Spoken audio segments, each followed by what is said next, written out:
This video is depressing as fuck because this chapter of our relationship sucked.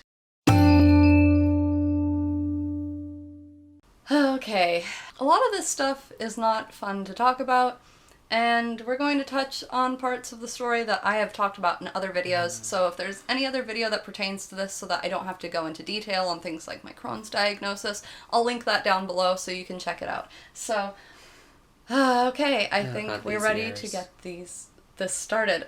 This was about, what, 2 years? Where we left off last, we had just got back from Brighton Bush in our last video. We were young, naive, idealistic, and in love. And this was a year into our relationship. I had just made kind of a new friend, and she was friends with a lot of the people I was friends with in high school, as well as my ex. But I decided, you know what, I'm going to try to be friends with this girl anyway, and we've had a really great connection. I still talk to her to this day. She's really awesome. I actually just saw her the other night, and yeah. Being around her, though, meant that I was around a lot of people that knew my ex, knew me and my ex together, since it had only been just about a year and a half since him and I broke up, and it was just very weird to be back in that situation, and to be bringing Kat into it with me. I didn't like a second of it. It's never fun to be around your ex with your current lover, you know? It's really awkward. It was awkward as fuck. Really? And on top of it, like, we just did not, like, me and her ex just... So at different. our cores, they're like were opposite. So different. Like, we just could not stand each other. You're trying to say that he's an asshole without saying he's an asshole. But He's an asshole. We decided to help my friend plan, like, a Halloween party, and it was a lot of fun. Pretty damn good party. It was a damn good party. We went to a God. lot of really good parties that year. Oh my god, so many. Halloween parties are always pretty kick-ass, and we had a bunch of jungle juice. Everyone was fairly drunk. You know what? I mean, I wasn't super trashed, but I think you didn't get that drunk, did you? No. You played bartender. You did not. The party have a good was night. great, but I had a terrible fucking night. Well, yeah, I think everyone And it just got worse after the police came. We tried to lock all the doors and everything, and I ended up in the garage. I was in the house. And the house got locked down, but somehow the police ended up opening the garage. Illegally. Yes. And in the garage with me were, like, 3 of my really good friends and my ex-boyfriend. And then at one point, one of my other really good friends was caught trying to hop a fence. And he was being an idiot, talking about his rights and quoting the wrong document. It was hilarious. But meanwhile, inside the house, I was one room away from them and literally had my ear to the door listening to them talk to the cops. I was so freaked out. And there was this chick in the room. Oh, I was underage back then too. Yeah. You weren't, but I was. I was one of the only people in the house over 21. And so I was especially worried because I was like, oh my god, there's all these underage people here drunk and there are so many cops at the door. What am I doing? And fun fact, if the cops are banging on your door and you don't answer, there's nothing they can do. Unless they go get a warrant. They cannot come in. Yeah, unless they have a warrant, they can't do a thing. They can sit there and yell and make a scene and bang on your door all they want to, but they cannot go in your yard. Technically, they should not have been in the backyard. But yeah, they were banging on the door for a good 2 hours. And there was this one girl in the room with me who would not shut up about being like, I'm gonna leave. I think I'm just gonna go out. Yeah, like, I'm over 21. They don't have anything on me. I was like, shut the fuck up, bitch. Kat was in the house. I was in the garage. I was one of the people that actually had to deal with the cops, and eventually one of my friends that was in the military managed to be very respectful and get them to let us go. We all walked to a gas station, and we all smoked cigarettes at the time, so one of my friends bought us all cigarettes, and that really helped to calm us down. And my ex-boyfriend was with us all, and he's like, why don't you all just come over to my place and we can wait it out and see what happens. We start walking back, and I'm talking with my ex. He gave me his jacket, I think, because I was wearing a stick-on bra and a piece of fabric wrapped around my waist because I was a mermaid. I was like half naked. It was a pretty good costume. It was a great costume, but and it only cost like $5. I got so caught up talking with my ex that I didn't notice when everyone turned and went back to the house where the party was, and I walked back to me and my ex kept walking, and then we're like, oh, where'd everyone go? And then we just like whatever, we just kept walking back to his house. So we hung out there for a while waiting for you to get into contact with me, basically, and I got to smoke some cigarettes and hang out with his dog, and that was great and all, and then at that point, like, my ex gave me this weird look, and then he like grabbed me by the hands and pulled me up to him and kissed me, and then like picked my legs up like he was gonna carry me off to his bedroom. Then I kissed him back, but I put my feet on the ground, I kissed him on the forehead, and then pushed him away from me. And then Kat called, and he came and my ex drove me to Kat. And I can't say I was too thrilled. I was freaking out. I was like, oh god, of course she ended up with him. Somehow they always fucking end up together. I don't know why, but it happened. It's a curse. It's a curse. It's a curse. Yeah. I hope it's over. For your sake, too. Jeez. He's not in a good spot. For my sake more than anyone's. Yeah, no kidding. I told Kat, and that caused a series of fights, and me... Mostly because I have a lot of problems with... Or I had a lot of problems with insecurity about that kind of thing. And... Well, no, it's a perfectly legitimate reason to be mad at someone. Oh, yeah, no. But I kept trying to end the relationship because I wanted to see if I could pursue something with him. And I was too much of a clingy little bitch to let go. Well, and a lot of people kept telling me that's a terrible idea. You can't go back to him. That was not a healthy relationship for you. I agreed. Well, everyone agreed. I agreed. And, sometimes your feelings get the better of you and logic goes out the window and love makes no sense. Trust me, I know.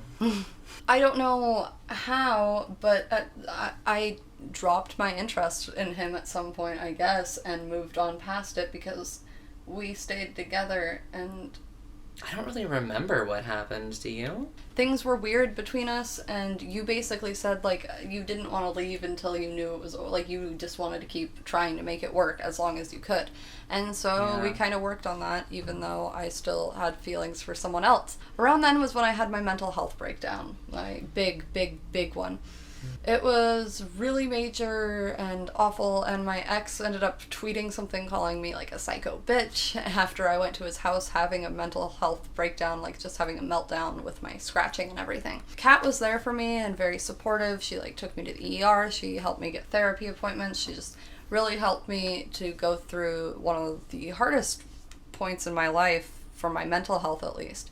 And it was one of those times where, from day to day, it was hard for me to find the will to live. I was dealing with suicidal thoughts on a daily basis, and it was just really hard. It wasn't easy for you either. We basically had regular check-in times where I would text her or call her and just make sure she was still okay and that she hadn't done anything terrible and that I didn't need to race home to take her to the hospital or anything. And it was a really bad time. My therapist that I was with, she helped me quite a bit, but she ended up graduating and I just wasn't comfortable connecting with someone else. Plus the guy that was supposed to be my therapist broke his back, so he had to miss the first appointment, and after that I'm just like, nope.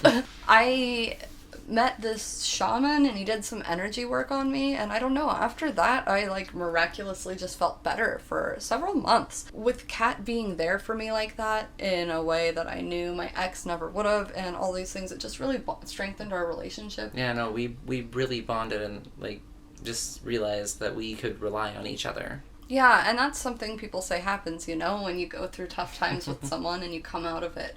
It really strengthens your bond, and that, it strengthens the love that's there. Kat was there for me through things that, no one else will even ever know about, I don't even think. Like, the craziest times for me. Oh my god, honestly, I think I blocked some of those months out because they were so bad. They were really bad.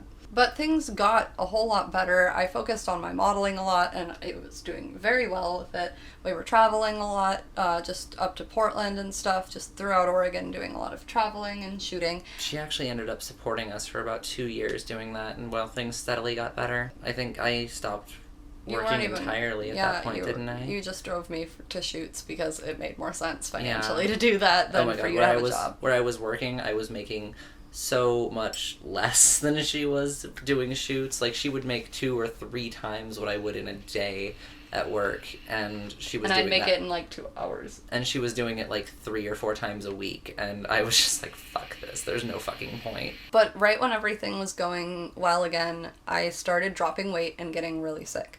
And I've talked about this story a lot in my Crohn's diagnosis video, but I haven't really talked about the impact it had on our relationship. And Kat was there for me, with me, living with me every step of that journey, thinking that every day, like, just like looking at me like I, was this frail, fragile, like, piece of glass. I had no idea what to do, and every day, like, I won't say I was perfect during that time. I fucked up so many different ways, and I just definitely made things harder in the end, but I was having my own breakdown in a way, and I was coping in terrible ways that made no sense and were so harmful to our relationship later on, and it did not help the situation at all. It was awful. But that didn't happen until later on, and you were really supportive and there for me for the majority of the time. Like, I'm disappointed in how little I was. With stuff with your mom being so sick when you were younger impacted the way that you handled the situation. It made it harder on you, and you distanced yourself from me, and emotionally, like, I mean, I had someone who would take care of me and help me out with anything I needed help with, but emotionally I was pretty much alone. I wasn't in therapy anymore. I couldn't leave the house because I needed to be near the bathroom, and I was just in so much pain it didn't matter. And when she wasn't in the bathroom or eating, basically, she was asleep. She was there for me for every blood draw, for every Remicade infusion, for every step of the way. She was there for me. It was hard on our relationship for me to have, like, to be that sick, because you can't do the thing that couples usually do, and it's really hard because it got to a point where, you'd look at me and be like, how much longer, are you going to wake up next to a dead body, basically?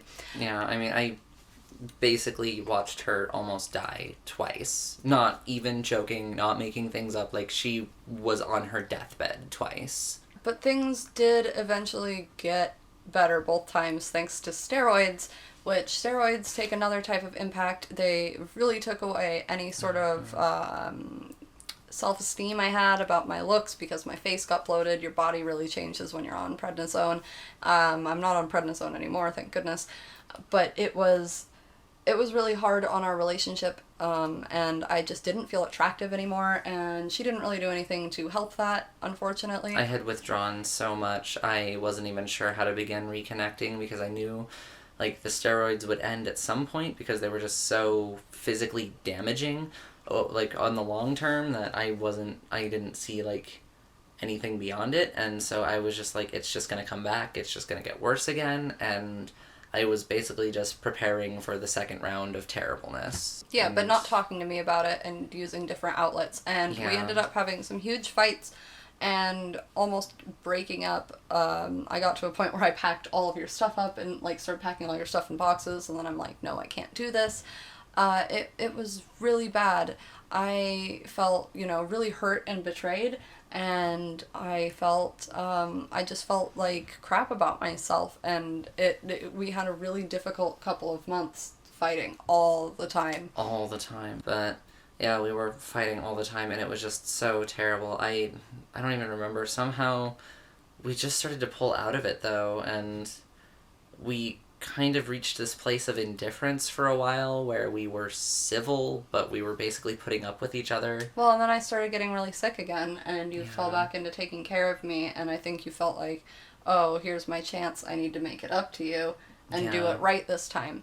Yeah, that really was kind of part of the motivating thing. I was like, okay, I fucked up too many times in too many ways. I need to be there for her fully and, just do this right.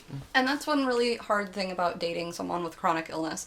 It's not easy to date someone who has a chronic illness. It's not easy to see the person, I'm sure it's not easy to see the person you love in pain, suffering, and especially when you think you might lose them. It makes it hard to emotionally invest.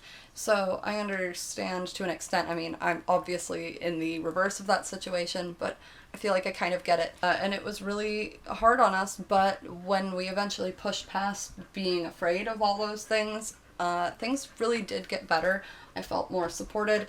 And my mental health began to improve a bit. My physical health began to improve a bit too. And it's like, I think that being in a good mental state and feeling supported and loved really helps people with chronic illness. Yeah, once I started being just more connected with you and stopped being so distant, like, it really helped us to bridge that gap, and after that we came back. Thank God. That's Yeah, like the most obvious thing in the world. It sounds so stupid, but it just did not occur to me. I don't know why. Well, we got to a place where we were really happy again and got back to having a healthy relationship. But that's going to be it for this video. I hope that this gave you a little bit more of an idea of, you know, what it's like to struggle through a relationship with chronic illness or mental health struggles. I mean, I'm sure the ex-boyfriend problems are probably more relatable for everyone. Yeah. So that's going to be it for this video. Thank you so much for watching. If you liked this video, please give it a thumbs up. And if you haven't already subscribed to my channel and Catherine's channel, be sure to do that. We love you guys, and we will see you again soon. Bye.